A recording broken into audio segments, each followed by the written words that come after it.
I am the eternal I am. I have always been. This is going to be great. The verses are Exodus 3:14 and 1 Corinthians 3:16. Let's look those up in my Bible. So if you go back to Exodus 3, which is in the Old Testament, the title there is Moses and the Burning Bush. And I'll start with a little bit then. Now Moses was tending the flock of Jethro, his father-in-law, the priest of Midian, and he led the flock to the far side of the desert and came to Horeb, the mountain of God. There the angel of the Lord appeared to him in flames of fire from within a bush. Moses saw that though the bush was on fire, it did not burn. So Moses thought, I will go over and see this strange sight, why the bush does not burn up. When the Lord saw he had gone over to look, God called to him from within the bush, Moses, Moses. Moses said, Here I am. Do not come any closer, God said. Take off your sandals, for the place where you are standing is holy ground. Then he said, I am the God of your father, the God of Abraham, Isaac, and Jacob. At this, Moses hid his face because he was afraid to look at God. Can you imagine encountering God? Okay, I'm going to jump down to 11. But Moses said to God, Who am I that I should go to Pharaoh and bring the Israelites out of Egypt? He's being a doubter.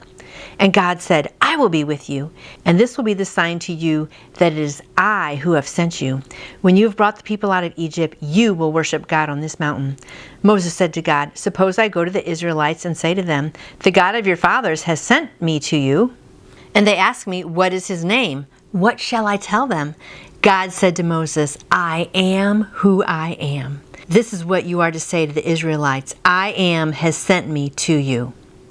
Wow, that is so powerful. But I'm going to go back because I have this little post-it note that I've had for years, and it's really great because on the one side it says Moses' excuses and then God's answers. So I'm going to kind of read this to you. Moses, verse 11, his excuse is, Well, who am I? And God says, I will be with you. And Moses says, Well, what if someone asks your name? And he says, I am has sent you. And then Moses complains, Well, what if they won't listen to me?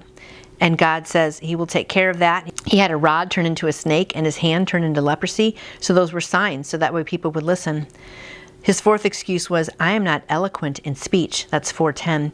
God says, I will help you speak. And then Moses says, Send someone else. And so he sent Aaron to help. So every time Moses had an excuse, God had an answer for that. And I just love that. And it's the same with us. Whenever we have excuses, God has just promises to throw right back at us. The other verse is 1 Corinthians 3:16. Don't you know that you yourselves are God's temple and that God's Spirit lives in you? And if we are his temple and his Spirit's living in us, he's going to give us all the power and strength that we need. I am the eternal I am. I have always been, and I will always be. In my presence, you experience love, light, peace, and joy. I am intimately involved in all your moments, and I am training you to be aware of me at all times. Your assignment is to collaborate with me in this training process. I have taken up residence within you.